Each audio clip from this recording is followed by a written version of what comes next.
viewers, thank you for staying with us this morning. We know you have been with us from the Good Morning Show. You stayed with Candice and GMT, and now I am here, Natalie Sealy-Richardson, your host for Fight for We, Fight for Tobago West and East, and the part you have to play in this elections. And of course, during this week on this show, we may not meet all of our candidates, but we hope to meet most of them as I have a chit chat with them. Who they are, we get to know more about them, their policies they would like to introduce, their philosophy as they vie for representation, whether it's for Tobago East or Tobago West. So if you are now joining us, I welcome you this morning, and we will be here for the rest of this week from 9 a.m. to 10 a.m. So I invite you to share the live, share the live, share the live. We're keeping you covered as we count down to April 28, Election Day. My guest this morning is Mrs. Clarke, Aretha Clarke, and she's no stranger to us now. You may not have known her before, but I'm sure in the last couple of weeks after nomination day, you have become quite familiar with her. And she is going up for Tobago West, and she represents the political party, the Patriotic Front. Good morning, Miss Clarke. Good morning, ma'am. Good morning.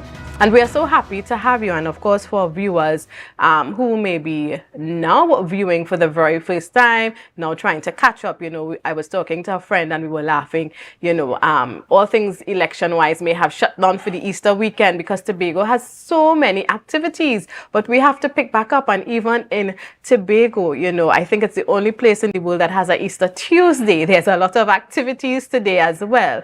But this is very important to us as a people, and we have to continue talking about it, understanding who's going up to represent us. And it's always a pleasure to have a candidate who can make time to sit with us and talk to our viewers so that they can learn and hear more about you and what you are presenting. It's my pleasure being here. So let me start off, of course, tell us a little bit. I believe I heard you talk about your social work background. So tell us a little bit about your profession. Okay, then. Well, I work with the Tobago House of Assembly, Division of Health, Wellness and Social Protection. I'm a program coordinator.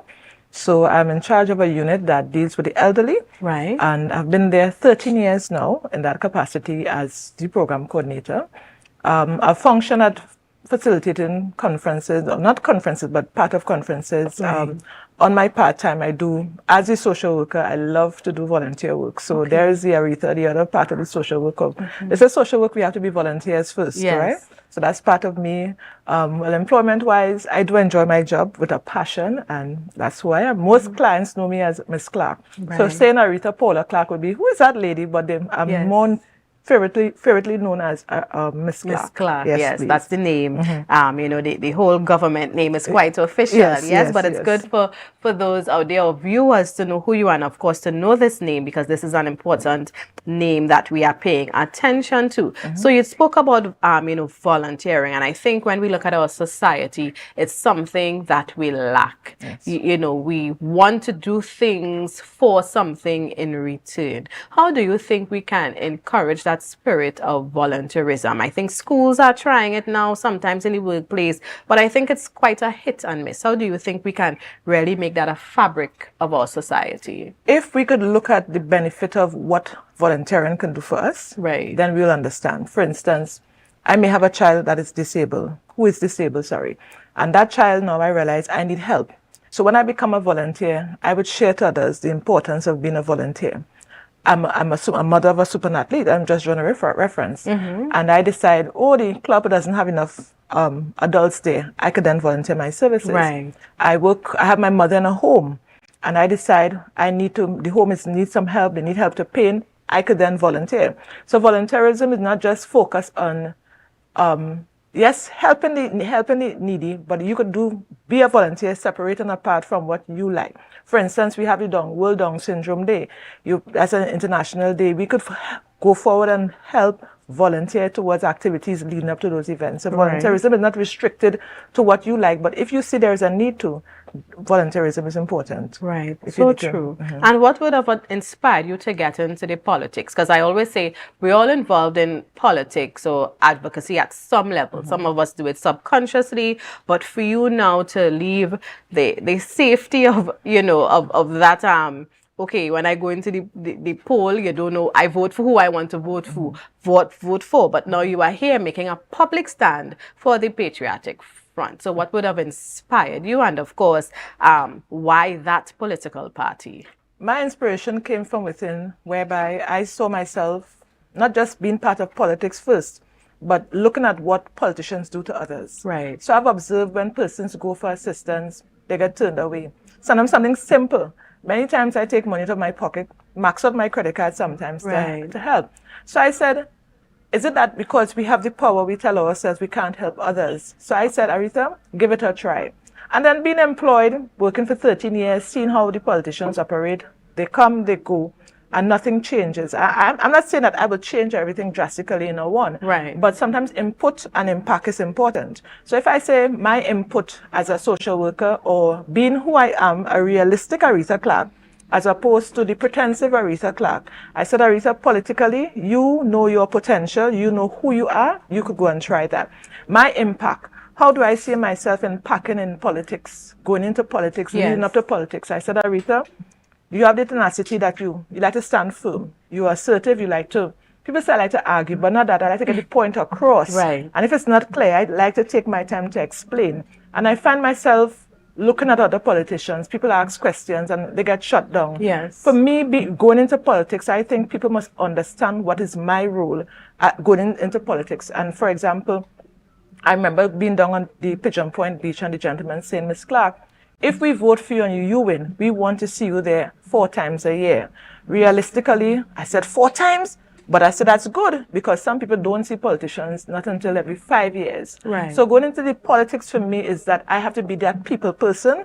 I have to be that person on the ground and being there for them. Mm-hmm. And that is so important. I think, you know, as you met the gentleman who pointed out to you that presence. Sometimes, you know, we know when it's election time because we see the walkabouts, and you often wonder where is your representative prior to that and even after you would have elected them. But why the Patriotic Front? I looked at the humanitarian approach. I look at their emphasis wasn't on this party and getting money and money. They wanted money. They were about the people. I've seen their focus on animal rights and domestic violence rights, and I see, but those are my core areas. And then when I saw several videos 3-4 years ago of the political leader going around to communities, and they're saying, oh my goodness, we need a change. So I said, wait, if they're interested in her, would they be interested in with me being a candidate in Tobago? So I said, Patriotic Front is new. Right. Tobagonians want a change. We fed up of the red, the yellow, the different codes. And I'm saying, if I could come with a progressive code, that would be most important. So I said, Patriotic Front, I will be there for you. I'll be one of your candidates here in Tobago, and here I am with the Patriotic Front. What are some issues, or what are some things you would have thought about, you know, or process when you made this decision? First thing came to my mind was the land issues, because growing up, and I often say that we Tobagonians, we don't know about state land or growing up on state lands. Right. We always hear our grandparent, that is your grandmother and your great-grandfather. So coming down now, when I see that many of us are losing our titles to a defective clause in a law, or something that needs to be amended. And I said, Aretha, but wait, you could be part of that amendment if given the opportunity. So I said that land issue has been pending so many years. People come, people go. But I realized I've not heard an emphasis on land issues. While I was at Caville in 2010, I felt so elated. I heard the politicians talking about debates in Parliament about the land issues, and then I recognized it's not a Tobago issue, it's a national issue. Right. So when I realized, I said, but wait, that is one thing I'm not hearing at all. I'm hearing land issues, but I'm hearing other parties speaking about state land, but we Tobago, are we not know about no state, and are we own? Right. So I'm saying, I thought they would have been mentioning about legislation for us to get proper titles to our property. Right. So that's what one of my main emphasis was on as well. Similarly to domestic violence, I recognize that they have been speaking, the Patriotic Front have been speaking about domestic violence. And I said, Aretha, so many hidden persons or victims are out there and are unable to come forward. And I said, you haven't been through that for almost 10 years via the court system in particular. Right. I said, if you could be the forefront for women,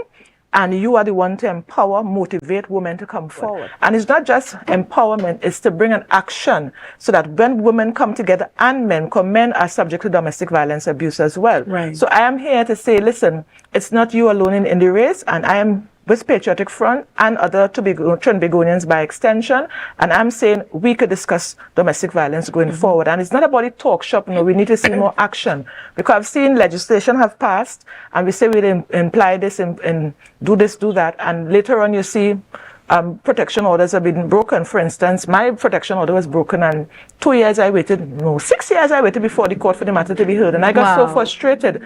I told the magistrate, listen, could you just withdraw this matter today? If I went through that, my question is, we are saying, I have heard persons say, but there are legislations in place. Are they enforced? Right? We have stipulations that domestic violence matters should be heard within 7 days. But why wait 6 years for a breach of protection order? So that's one of my other concerns that I saw Patriotic had concerns about. And I said, Aretha, you go on par with them. Right. So is it, how does, because, you know, you have young people maybe looking on, or just persons who may want to know how does a party select a person, or is it that you have interest and you say, okay, because I know for some political parties you may see an ad asking persons who may be interested in, you know, representing to come and whatever, and they have their screening. So in your case, was it that you reached out to the party, or the party would have reached out to you? So there was a membership application since 2022. So I would have then applied, and then I've been a member. You will get little weekly emails, and then I would have seen emails asking for candidates. I said, Aretha Clarke, you're now part of the Patriotic Front. You put forward what is required. So they had their application process. We had to get certificate of character, because they ought to ensure that we are not criminally aligned. So one had to get the certificate of character. They asked for your certification, your qualification, your references, like any other job application. So there were requirements. There were, what are your constituency plans for your area? And then they would have selected you for screening. Screening means you go through an interview process. I was drilled for almost an hour and a half about Tobago issues. So you do question any other, as I said, because this is like a job eventually. And you answer the questions, and they will decide, the screening committee will decide whether we'll take this candidate or not, and that's how selection takes place. And when you realize, okay, the party has this confidence in you now to represent Tobago, how did it make you feel? To be honest, I said, oh, I finally passed the exam. It was like an exam to me, because I've been through what people always say in Tobago, my back broad. So I've been through so much. So hearing a victorious news, or it won't shake me or anything, because the battles have been so long that hearing the good news is like, okay, another good news again. So I didn't feel like, oh, finally, and you know, the excitement. There was no excitement much about that good news receiving. And we're talking about you becoming the MP, the Member of Parliament for Tobago, for Tobago West. And you even mentioned, while you were being screened, you know, one of the questions asked was your plans for the constituency. What would you like to see should you be elected in that part of the island? First thing first, I know it will take a while, but a sporting academy. We are seeing too many athletes after character level fall apart. I am seeing where we could take our own, internationally trained athletes, bring them back, especially the ones who are trained in sports medicine, kinesiology, and those fancy degrees that are affiliated with anything with sports, physiotherapy. And we could have them in that institutions. The reason I'm saying sport in academy, most of these children academically are not left behind, but they miss out on classes because you have to attend, character is during the Easter period, but the other sporting events during the academic term. So if you have a sporting academy that is geared towards the children and their academics and have a balance, that would be important. And along with sports, we need to improve the facilities and not just paint and build over a wall. For instance, I see down at Shaw Park, it's now blocked out for the public view. My opinion is that we have one basketball court, one netball court. If we have to attract any sporting activity here in Tobago with regard to netball and football, one court each, one game at a time, no warm-up court. I am saying we have about 2 or 3 abandoned tennis courts. We could either remove that material, I don't know the name of the material, remove it, and turn that into more netball and basketball court, for instance. I've seen where the football fields are in a deplorable condition, where some have big holes, some have, I see recently some of them throwing some sort of material on the field. But my take on it is that we need to restore majority of those sporting facilities throughout Tobago, but a sporting academy will be my first thing, with emphasis on the youth, because not everybody can make it academically, right? And Tobago has too much talent that we are letting go down the drain, especially in the sporting arena. And let's continue looking at your role as a Member of Parliament. We know there's a definition, people talk about it, and I think even many times the electorate is quite unaware of what an MP is supposed to do for them. So in your eyes, how would you define the role of a member of parliament? I will define that person as being an articulate person, a good listener, and a person who is on the ground. And the reason being is that when I become elected, if I'm elected, the person should be able to meet and speak with me. And I am the one should be able to hear their views, and if possible, take it to Parliament. And we're hearing taking issues down to Parliament. Taking issues mean that I will meet with the various groups, whether concerned groups regarding domestic violence, concerned groups concerning sports in Tobago, infrastructure in Tobago, and then I do a proposal to my political leader, and then we bring it to the Parliament for debate if we have to take it any further thereafter. So that's how I see myself function as an MP, that I have to be the person on the ground with the people, take their concerns and views, and then take it into Parliament for debate and take it from there to ensure that Tobago voice is being heard. Right. And as you say, you know, to ensure that Tobago's voice is being heard, should you be elected to Parliament, how do you think you can well represent the people of Tobago and of course your constituency if you tend to be in the minority? So you're not part of the mainstream, you know, political party that may be in government. You know, and here you are, yes, you know, here you are still elected as a member of Parliament. The role and function of the MP doesn't change. The only how the function changes when he or she becomes a minister. Right. So in the capacity of a member of Parliament, my function still remains the same, where I have to be the person representing the people. Whenever they bring their concerns, and I've told several persons and groups that I've met, whether win or lose, I want to be coming to you. Let us have discussion, town hall meetings. Let us discuss what we want for Tobago. Right, right. Excellent.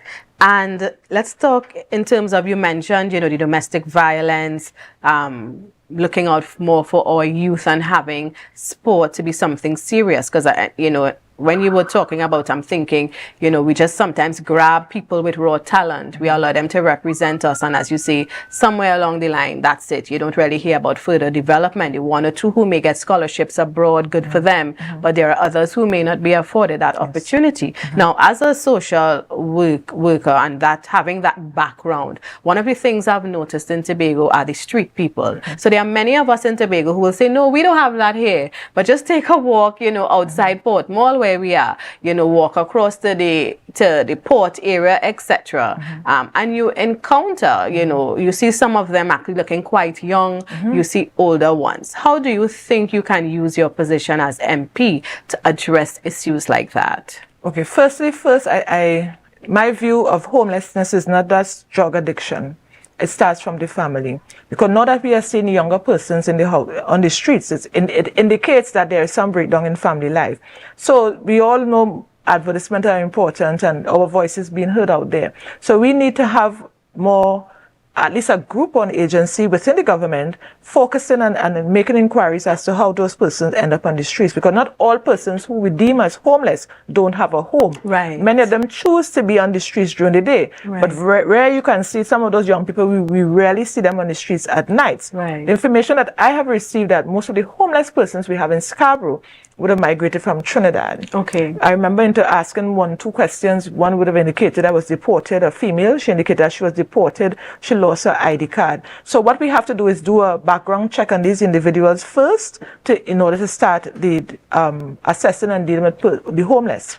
And I would say we need to have a homeless shelter in Tobago. Right. Those individuals should be able to go somewhere and take a shower, have a hot meal, and come out on the street not looking like how they're looking. I went to Crown Point last week, and business persons were complaining to me that at nights when they close their businesses, persons are defecating outside their businesses, right, and it's causing a health hazard. So those are areas that we have to focus on. So if we have to have night patrol, and not just be saying patrol, we are social workers. And I remember while in Barbados, we were doing a study on the homeless, and we had the escort of the police service, the army, medical doctors and nurses while we were doing the survey, even though we are surveying vagrants to ensure that if someone is critically ill and needed to be hospitalized at that time, right, we had the facility right there and then to deal with it. So if I'm the MP dealing with that situation, it has to be a team and a collaborative effort in dealing with this in these situations.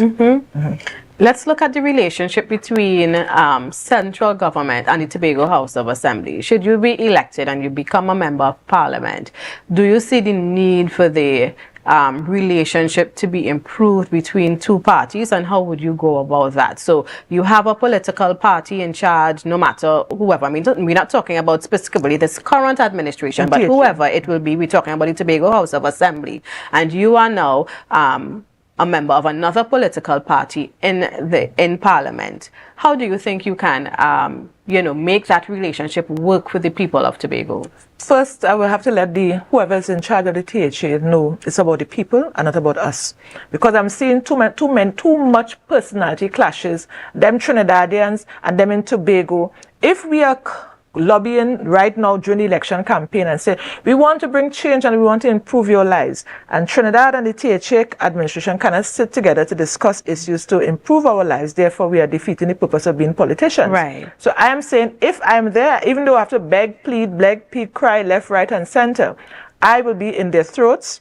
I would be saying, not physically, but I would be there telling them, I, Aretha Clarke, I want to see the Tobagonian lives improve. If I'm there for 5 years, within the 5 years, we must see Tobagonians smiling, win or lose. So even though I am one party and you are the other, our main objective would have been the people, because we are all saying the people and we want the people to vote for us. But it's not people voting for us, and often persons are asking, what will you do for me after? Yes. And being the MP, I want to sit whether with the Chief Secretary, whether it's monthly, it may not be monthly, but let's say every 2 months by monthly, and we speak and we discuss the way forward, because we're seeing financing and you're saying, oh, they're cutting back money on resources to the THA, and I'm saying, if central government seeing that you are not spending money on the people, obviously they will cut back. And one has to remember, most of our funding are from international organizations, whether WHO, United Nations, whoever, because their main focus is poverty eradication, family development, and a whole list of things to go on. So I, as the MP of Tobago West, will be working alongside the Chief Secretary and whoever he designates to work with me, and let us have a dialogue on dealing with Tobago issues and stop the bickering. It's far too long, too much pulling and tugging. It's overbearing now. Right. Another issue that has been around for quite some time is Tobago's autonomy.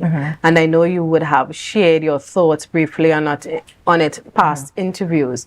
But share with us again, because we always have viewers who may have missed information and may be viewing and learning who Ms. Clarke is for the very first time. What's your thoughts on Tobago's autonomy or the fight for that? My first thought is, stop the boat coming to Tobago and see how we survive. We can't.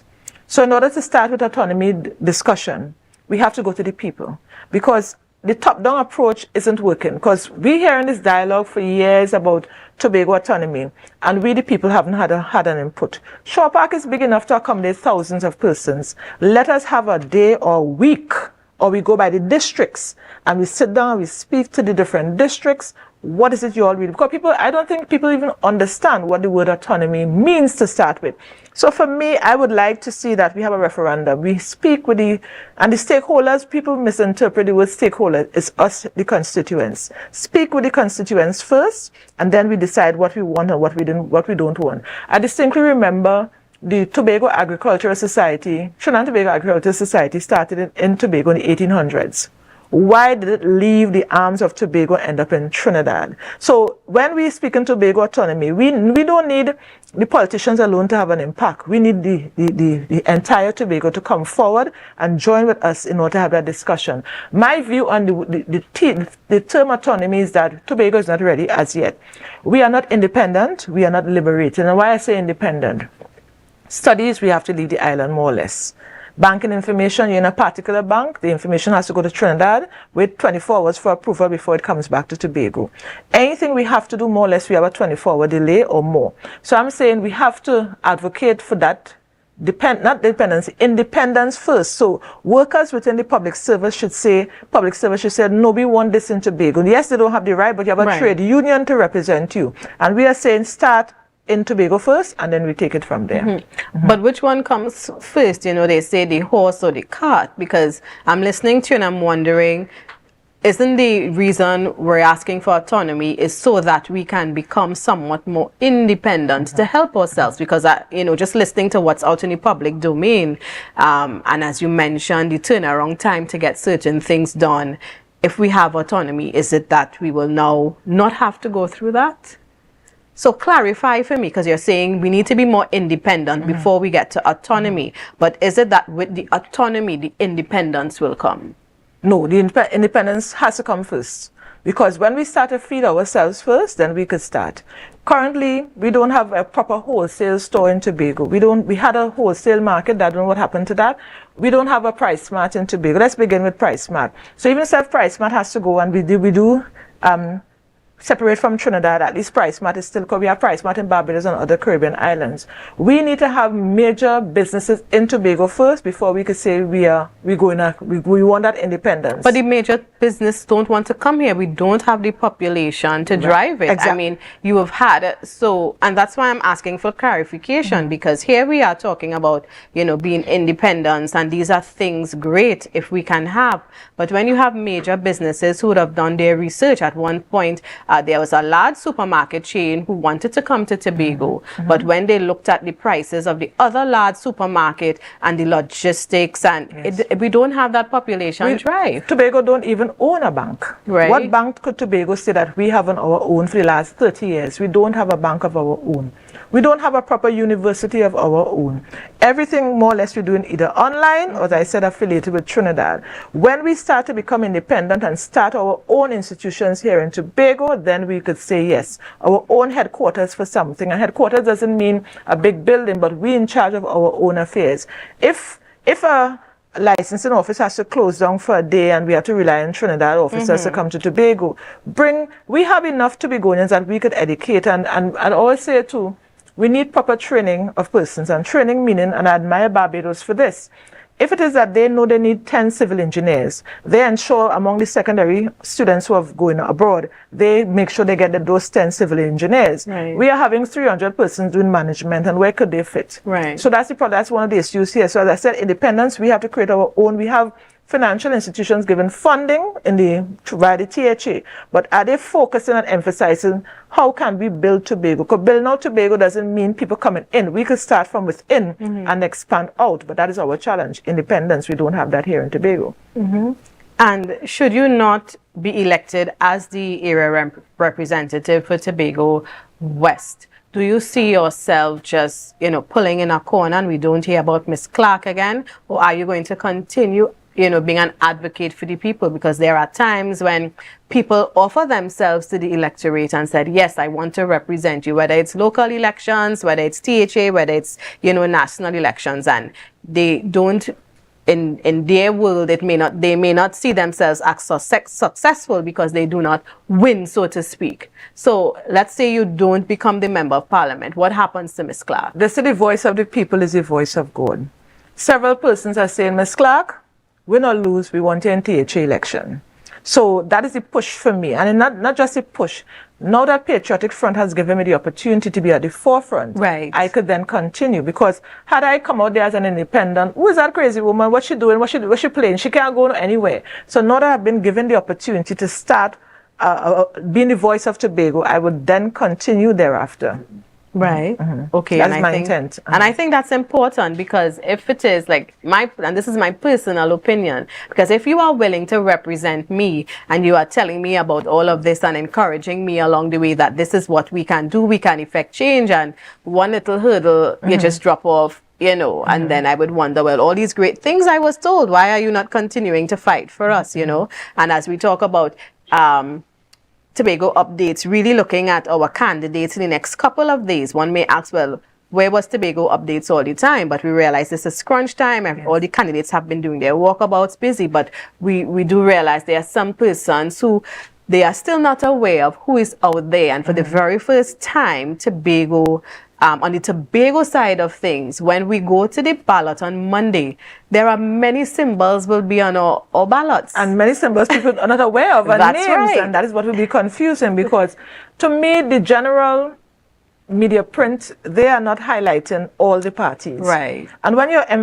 emphasize on 2 or 3 parties and persons go to the polls and see with 9 names, it will be more confusing to persons as why wasn't I aware? And I do appreciate and admire what Tobago updates you all are doing, because you all are highlighting other candidates as well, and that's I'm very grateful for that. And as we're talking about that, tell the electorate a little bit about the Patriotic Front, the symbol to look for, and what does that mean? Okay, to start with, it's a very simple symbol. It's the heart.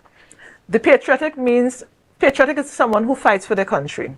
So our intent is to fight for you, the Tobagonians. And it means I, Aretha Clarke, putting myself to the forefront to fight for you as a patriot within the Patriotic Front. So that's the meaning of our logo, fighting for the people. And of course, viewers, we have to take a quick break, of course, to pay the bills. And when we return, we continue to talk with Miss Clarke, as she's fondly called here in the beautiful island of Tobago. And we will allow her, just to wrap up and share a little bit more about what's happening on the campaign trail for us. So make sure and share the live, share the live. It is a new program, Fight for the West and East of Tobago, Fight for We, as we say it here on Tobago Updates. So make sure and share that live, and we'll be right back. Thank you for staying with us. I continue a very interesting conversation with one of the individuals who has offered themselves to the electorate to represent Tobago and Tobago West. And that, as we say, we call her Miss Clarke. She is Aretha Paula Clarke, social worker. You've been hearing from her, learning more about, some of the things that she would like to accomplish. And we continue to chat Miss Clarke, and we'll open up the lines as soon. So for those of you who may have a question to ask Miss Clarke, that's your opportunity is now, 284-6597. I must warn you, just ask your question, be quite respectful, and allow the candidate to respond to you. All right, so that's 284-6597. And if you make the effort to make that phone call, I am sure you would like a response. So let's remember to be respectful. You are addressing the candidate, Miss Clarke, and you ask questions that she can answer, of course. So that's 284-6597. Our lines are open, and you have that opportunity. And while we wait for a caller, Miss Clarke, how has your experience been on the campaign trail? It is enlightening, because I'm used to being on the field. So to hear the cries of the people, and they're like, but you're the first one coming on our street, or you're the first one interacting one-on-one with us. Right. For me, it's educational to the point that I couldn't believe, yes, we hear of poverty, but I couldn't believe I saw so much until I started, we say, hit the ground. So it was shocking to me, many of the communities, and persons just sit by a corner and we underestimate, or he's just by the block because he chose that way. Sometimes frustration, some interaction, sometimes socialization. So I've learned that the importance of, if elected, being there for the people. The people, for instance, when you shake their hand, they feel so appreciated. Right. They feel welcome. They said, Miss Clarke, you made a difference towards us, so that makes a change. All right, and that's another thing I hear people say, there's no poverty in Tobago. You hear people say that. So it's quite interesting. You would have mentioned that on your experience, you would have been even surprised to see the level of poverty. And that's how some people live every day. So our phone lines are open, 284-6597, 284-6597. You have a rare opportunity to ask direct questions to Miss Clarke, the candidate for the Patriotic Front for Tobago West. Again, I'm just reminding callers to be quite respectful, ask your question, and allow the candidate to respond. You spoke about your experience on the campaign trail.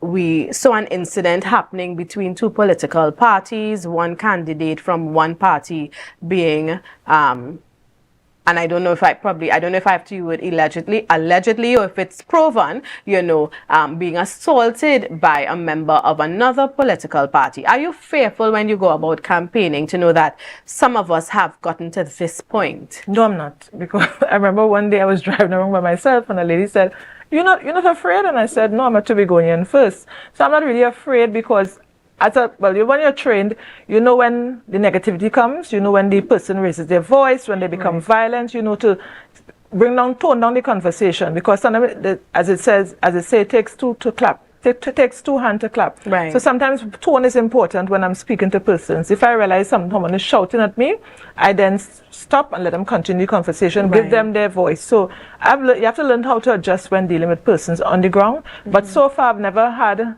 any violent outbursts from anyone cursing me, anyone disrespecting me. Actually, they would hug me and they would greet me very warmly. Right. And when the incident became public, were you surprised, as a Tobagonian, were you surprised to know something like that can happen? And we're not talking about who's right or who's wrong, but just the incident itself happening. Not really, because personally, some people are angered. Some people want things their way. So if that is not my party, I will see you. Now come here. Right. So I have seen that. So it is a normal Tobagonian thing, and the next day we shake and we jump up like nothing. But at this election season, and during this election season, we know people are hyped and agitated to the extent that they may become verbal. Because last week I was hearing a cuss out between two, I don't know if it's family warring, and I assume the conversation, not in driving through that, is it? Yes. I assume the conversation was about some family dispute, this political dispute they were having, and all of this and all of that, and I'm laughing, I'm like, why? But then, after elections, we're back to square one. So it's just a normal behavior people look forward to. Right. But do you think it's getting more negative or stronger? Because even hearing, some of our politicians on the campaign trail, and I like to talk to young people, and, we talk about the politics, and one of the things they would point out is the tone and how these adults carry on when they are campaigning, the body language, and they say, Mr. Bacchanal, and I'm saying, many times we hear the older ones cry down against the youth, but look at the examples. Like, I have an older son. He's very interested in current events and affairs, but I don't allow him to watch anything political because I don't like the example being set, because I think if you're dealing with issues, deal with issues and don't bring the personalities into the forefront. Well, my mother taught me something as a child, and it has resonated in my mind until now. She said there are three types of people with class: the ones who are born with it, the ones who buy it, and the ones who don't have it. So no matter what position some of these politicians may acquire or aspire to become, whatever class bracket they are in within that three, that is easily identified and shows out in the public. And nothing is wrong with being passionate about what you stand for. I think passion is essential because you can drive your point across. But when you grown people who are asking me to vote for them and name calling and who's stupid and if you follow them, and I'm like, I don't like it, regardless of whatever color the political party is. And I think at some point, many of them are guilty right across the board. I don't like it. And why are we encouraging this? And as you say, the people do it too. So it has become, if the leaders can do it, that's what we are accustomed to, and we palm it off as just, it's picong, it's old talk. But I think it's becoming more ingrained in us, And the level of maturity and the level of the adults, the adults' behavior is shocking to me, because I am getting more, or seeing, I'm not me, but I'm seeing more negativity from the grown adults than the youths. And the youths are saying, we don't want to be like that. We want to be, we're not seeing that togetherness. And I think as political parties, or whether we have our indifferences at the political level, personally, and we interact and we go with each other's harvest. So just as how we go to each other's harvest, we should show members of the public that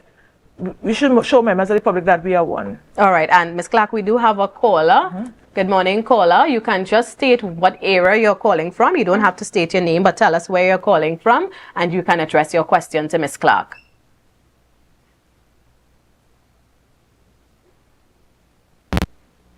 Do we still have that caller on the line? I'm on, right? Yes, go ahead. We can hear you. Good morning. Good morning. Good morning. I just want to congratulate the candidate for the Patriotic Front. Yes. And I think that she's done a good work. She may not be fortunate to win the election, but I think she's laying the groundwork. And I just want to congratulate her and let you keep up the good works. And what area are you calling from? Well, I'm calling from Scarborough. From Scarborough? Yes. Thank you so much. Do you have a question for the candidate? Well, the question I have for her is that if she's fortunate to be elected, what difference can she bring to the table for Tobagonians? Did you hear the question? Repeat the question a bit louder for us. I said, if she's been elected to serve, what difference can she bring to the table for Tobago? Okay, I think we got it this time. What difference can you bring to the table? One, love and togetherness. I have to lead by example. And leading by example is the behavior that we are seeing from the other candidates. I intend to be the genuine Aretha Clarke. I intend to be the approachable Aretha Clarke, that you should be able to meet me, greet me, speak to me, and humility is important. So I've learned to be humble to my servants, because once you vote me in, you are now my employers. And I've often said, once you vote me in, you are the ones to do my appraisal for the next 5 years. So based on how I perform, you tell me, Ms. Clarke, that is not what we want. But on the other hand, I am here to work with the people, for the people, and not just the rhetoric of the same line, for the people and the people. People who know me know I'm a really people, person-oriented person. I'm approachable, and I may not get something done today for today, but once I have time, I will get it done. And that's the person Aretha Clarke is. Thank you for your call. All right, thank you, caller.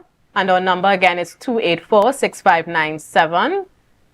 284-6597. If you would like to pose a question to this candidate, now is your time to do so. And as we continue to count down Ms. Clarke, I would allow you also, because it's close to our wrap-up time, and I really am thankful you took the time out to sit with us. Again, I think it's important for the electorate to understand who is trying to represent them, who's offering themselves.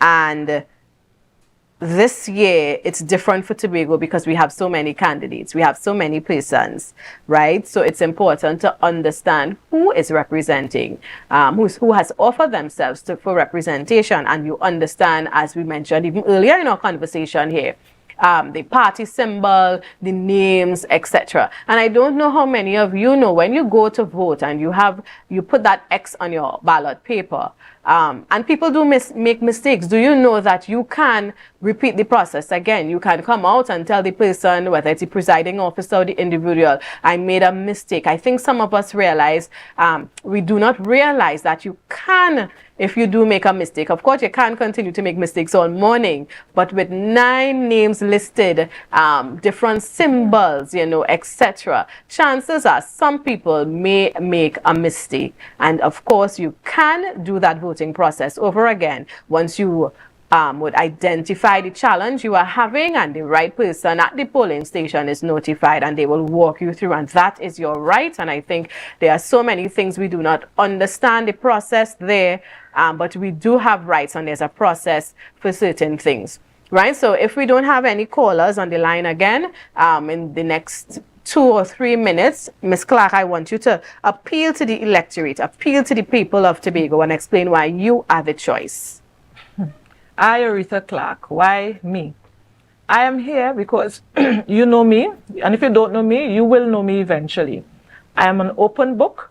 I am the person that you can reach out to, because I don't want that when I'm elected, you don't see Ms. Clarke, you don't hear Ms. Clarke. People know where I live, and even if I move to renovate, you would know where I am. I'm approachable. I am the person that will listen to your concerns and let it get addressed. Whether I have to call high, well, I'll be at that level more or less, not high, but at that level. But I will be able to reach out to the various organizations, NGOs, parties, whoever it is, to make sure you get the service done or provided to. I'm the go-getter kind of person that once you speak to Ms. Clarke, nothing is left unturned.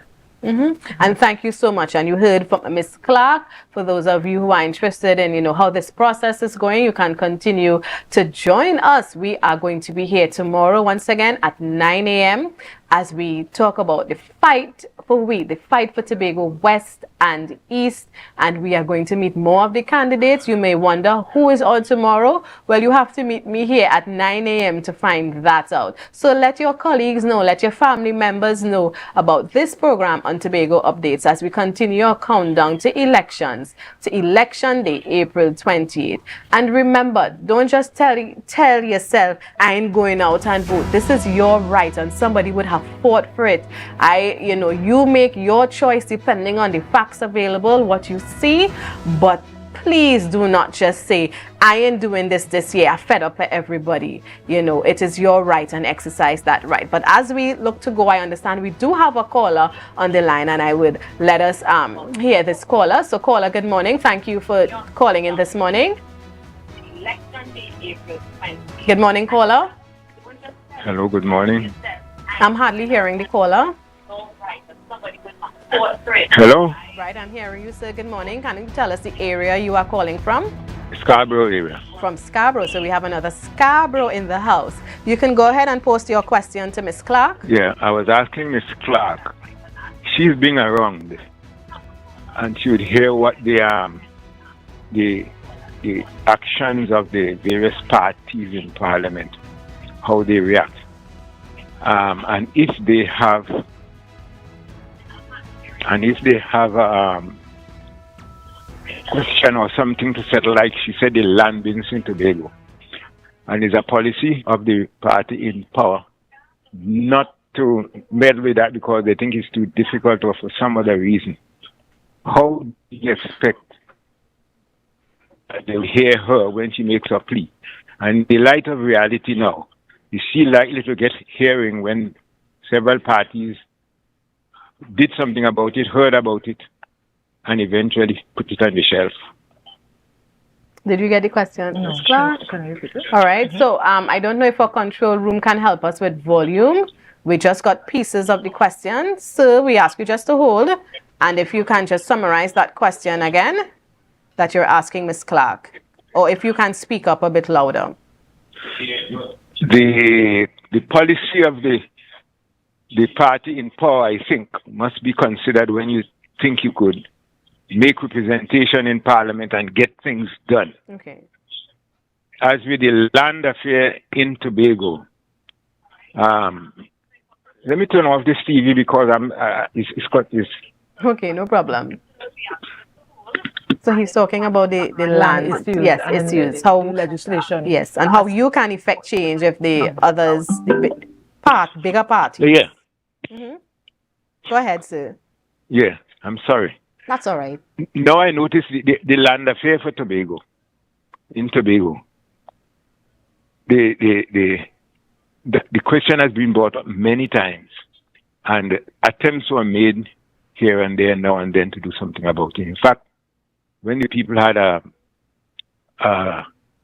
Ministry for Tobago Affairs some time ago, they got a space, set up committees and had something going about it.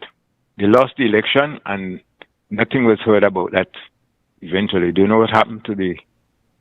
Was that with Dr. Murray and Dr. Scott? No. That happened when there was a Ministry for Tobago Development. That is the... with Dr. Baker? I think yeah, right.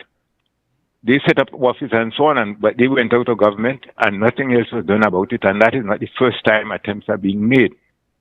If they have a policy to ignore Tobago's affair, how would she manage to get through to them to get it fixed?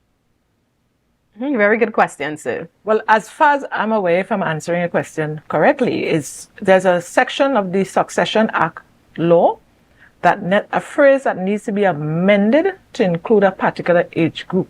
So it would have excluded persons who were born before 1981.